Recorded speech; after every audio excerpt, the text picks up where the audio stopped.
All right, says we are live yet again. Welcome, as we said, to Roleplay Cafe. I'm Dale. I'm on my way home after work, but I wanted to stop and give a little exploration and impressions of the character I played last night with Brian and Sam and Jason, as Jason presented Dark Age of Man for us. All right, there's going to be some interwoven information about the characters, so my fellow players can understand me a little bit as well as the presenter, Jason. Now I'm doing this, a lot of when we're playing, you can't meta the character. You have to judge on what he says and by his words and his actions in game. But it's fascinating that the Dark Age of Man gives you a lot more liberty to explore any character to play, and so there's a lot more subtlety to, especially interactions between characters and what may happen, and a lot of what we do spawns and organically builds upon the way the NPCs in the world react to us, and as well as characters to each other. So there's a lot of that going on. So to back up for a second and re-clarify intent could be important, because there's a lot going on in game, in our own minds as players, in the characters' point of view and mindset. So to explore that a little bit is intriguing to me. So anyway, I digress. Vydar Wat, the character I played last night, he is, for background info, like I stated the other day, he's a retired Viking, pretty much. In Jason's earlier video, did a great job at kind of summarizing the character's experience through the game. But from my point of view, from the character's point of view and that mindset, this is how I proceed. I will start off by saying some information as far as Brian requested, as far as his character, how he would know me in the setting, since he is a local of the area too. Vydar has been there for a while. He was on the outskirts, the lower outskirts by the river Dredge, almost unseen, but when discovered by the town, the father, Falcon, is the one who was brought in, or maybe Vydar was accosted and brought up into Dredge proper and spoken to, because he was dropped off by his Viking leaders south up there and made his way on up into the river. And found a suitable spot to set up a homestead. And with Falcon, the way Falcon approached him, and the overall aspect. Now he is a polytheistic pagan, right? And he stayed on the water with Thor, which I call it Tor, is the Norse god of basically an aquatic Norse god, right? He's over that too. In fact, I modeled the character after the image of Thor, barrel-chested, red-bearded, and white, tall, and broad-shouldered, etc. And but this is an older guy; he's probably 35 years old, right? So he's seen his share of battles, and he settled down. Well, when he gets there, he finds a way to incorporate himself into the social interaction with Dredge. Because, like I said, he set up a homestead. He got himself a wife. He's been there for a while. 2 young children. Father Falcon, introduced Christianity to him. He adopted that, and in his mindset, whether there was some miscommunication or whatnot, he adopted and said, "Yeah, another God. This is the God of the land, Christ, which I'll heed to here." But it wasn't necessarily he threw out the other gods either, right? So that's the way he approaches religion. So he pays dues to everything, right? But he thought that this land, as far as retiring, that he would be covered, as it were, by paying homage to Christ. There he is, as promised by God. Well, when the winter hit, when the flood waters rose up, she was used to that anyway. He purposely picked the area that was spawned for the reeds and whatnot. He knew how to make brush lights and sell it on the side, but primarily with the natural, right? With all the reeds and the rushes and the twine that he could make from that, and that's how he facilitated, putting the thatch on all the houses around the dredge. So that's your primary roofer there in that area, Vydar. So they would approach him and he would do work like that. So he became, even though his dialect and his manner is a little bit gruff, he's been there for a while. So you know of him, but you can tell he's a stranger, but he's Christianized.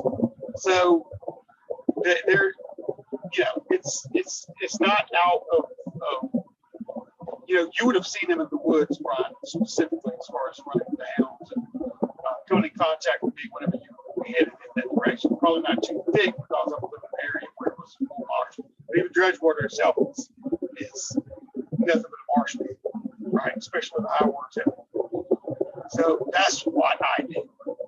That's why at the start of this, my wife and child have succumbed to the situation. In truth, I haven't elaborated on that. It could be which the cannibalism that we had heard tell of it happened before. There is things I'm keeping in my hip pocket as far as being, see, because there could be an aspect of that plays into it because they had been seen on the other side of the river, right? Or some locals had claimed that. Some pagans that had gone that route. Anyway, so that's what I do. Is I'm at the fire, and it was great. It was great. Jason caught that, and then we was playing Falcon about burning the corpses, which I did, which is a very paganistic thing to do. You bury in the graveyards. The church is the one that came up. They constantly bury the dead in the graveyards.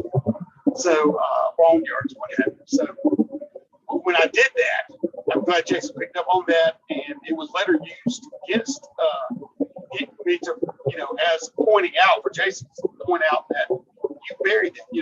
In effect, you betrayed. So it did in that moment in the game. It did make the character stop and do some internalization of really realizing his guilt that he did do a betrayal, act of betrayal on the land of the Christian land, right? It was on. So yeah, there's a huge point of doubt with him. Whenever he left there, his first knee-jerk reaction was, you said, looking for Father Falcone, and also the pagans. I played that up a little bit too. Whenever the Tanner told me that, I know that the help wasn't forthcoming. I'd heard, admittedly, so the Washburn was holed up, and I didn't see him active at all. I stayed there earlier in the game. And why is he hiding in there? I didn't recollect what's going on. I didn't go up there and find out what's going on, and they, make my grievances known to Father Falcone. You said this is what I had bargained for. Everything's run now, because I had kind of walked away from my past and settled down and been living like that, but everything was like it's no more. It's not worth it. Not I couldn't go back and do what I was doing before, but what I had built up is no more. So stop out of Tanner. He lets me know that what has happened recently up there with the pagans or whatever, and that may, like I said, throw back some of the indicators I see on corpses before burying them, but something had happened, right? They succumbed to either that or the starvation or blood or a combination of all three. All right. I haven't divulged that yet, so I'm keeping it on the back back burner. I go up there to make my grievances known. Like I said, I see, I'm corner of my eye, I see the Sam's character. I'm going straight for him. The wolves are around him, and almost like, no, they don't need to get to him. It's not necessarily like Jason said, you know, I needed to come to some kind of resolution to find out what was going on, if not, you know, take it out of him if I deemed that. But I need an answer now, so that's why I told him the wolves stop him. He's mine. Yeah, they're coming at him, so I'm going to take it out. But when it got to the point where I was one away from death, one strike away from death, and I'd been swinging blindly. Like I stated earlier, my eyes didn't work all that well as far as like you notice whether it's falcon or not. I had to get up close before the realization hit me. And then I was so exhausted by that time and bloody that I didn't think it warranted a fall to my knee, especially when he was coming to my aid and not running away or not. You know, he showed a amount of bravery to it, what he was doing, you know, and I did see his strike, that lightning strike, the snap. So that's when, you know, he gave me the brew and then calmed me down and threw me back to, like, I'm from a Nordic kingdom up north, and the cold really hit me. And so he sent me back. I go into, they take me to Falcones, find out what's going on here. I pass down, I wake up.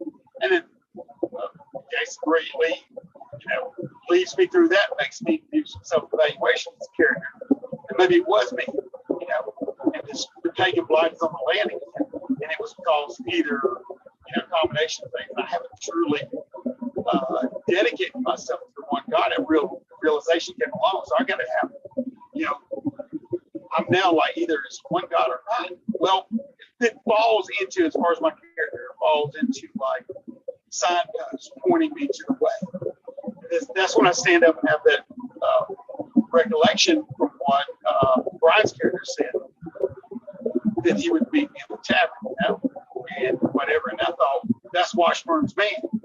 And I saw what he was doing. He was actually active and not held up in the pain. He was actually doing what he's doing and feeding the peasants. So Brian split his character according to the way he wanted to be even-handed and provide across the whole spectrum of pagan or Christian. It didn't matter in that respect. But I see him as somebody who's actively doing something to go forward instead of reactionary as Washburn is, being scared or whatever, which isn't kind of anything for a leader for me.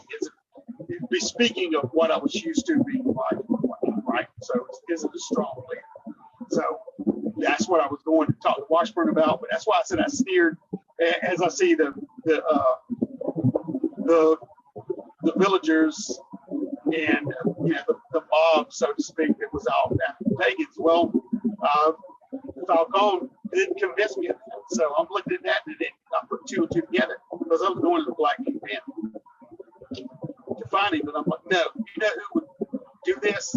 One of Washburn's men is actually worth the salt. And I think, you know, this should be the next contender for whatever. Let's go find him. Let's go find Brian's character. So I'm taking this rabble with me to find him and join up with Brian. That's what, it's not necessarily my allegiance to Brian, but I do see Brian as possibly the hand of God, but there's a sway going on in my character away from polytheism, you know, to monotheism.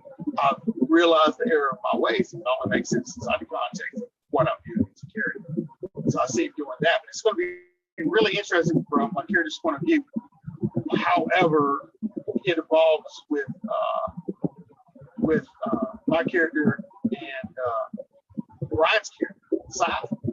You know, from what I see him do, but you know, I've already pledged my allegiance to him, and that is saying a lot for me because I had doffed off, you know, what I used to do, being a thatcher or whatever I had, and picked up my axe and a shield that I kept stowed away, you know, from an earlier time, and now I am I'm doing what needs to do to clear the land and cleanse the land and take back the peace and happiness and harmony that I knew, even in the face of the loss that I'm now suffering, right? So I've seen the error of my ways. I'm looking at Brian as the hand of God. So we'll see if it bears out. You know, he seems to be the strongest leader in town. That should be something. But I've definitely got. I don't look honorably or highly toward Washburn right now. Falcone is the one who bore some light to me. Ironically, the young priest that had left out to go speak. I don't see. I see him as one of Falcone's number, and the one that came to my aid, and the one that started me off, springboarded me toward my revelation of the steps I need to take to correct myself, right the ship. So that's my character's point of view as it progressed through the game. The interactions I had with the other characters, and how they are interacting with the world, how they're responding. I thought, at least from my character's point of view, in response to what I witnessed them do and what I had ever heard about them, or what previously known, like I've known about Side's character. But Brian, in essence, that's what I was. I was a big burly guy that was the Thatcher, that would take care of business, that was kind of gruff, quiet, was straight to business, wasn't very cognitive per se, knowledgeable. You know, I got a mind of one, but that's more from my explorations around. You know, it's still a hollowed out canoe basically that I use to kind of go through the marshes and reeds whenever I do need to cross the area. That's very Celtic in nature. So I've been up in Celtic, I've been down in the Celtic regions, I've been down into the Mediterranean, I've seen different things, and that's where my mind comes from, at least to be aware of different cultures and what I'm coming up against. But as far as fluency in any one thing, no.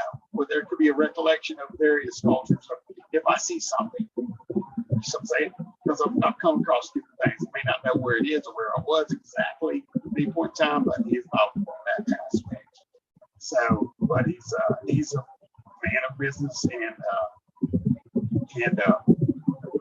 honor, and he respects the one side showing. He probably doesn't understand Sam's character. You know, the more he would be around him as far as like his take, but he's definitely witnessed with that crack of thunder that he does have power in place. You know, that was what stayed in his hand for me. Doing what I had to do. You know, there was a call. I knew that something ordained about him was there with that eruption of thunder with the staff. You know, I mean, to drop you up instead of like coming down with a death blow with the axe in my hand. You know what I mean? And that's why I just dropped it and bowed my head to the face and lost myself again. And he brought me back. Anyway, all that's good to go. Hopefully that informs a little bit about the character, but he's well known. He's been instilled in the community for probably you know, at least 5-6 years or so. And but he was well established, but right now it looks like he's changed. Yeah, life is pivot point in his life is taking a turn. Initially thought for the worst, but right now there is a light at the end of the tunnel. All right, I'll let you guys go. Have a great day, and it's a fantastic game. All right, can't wait to continue.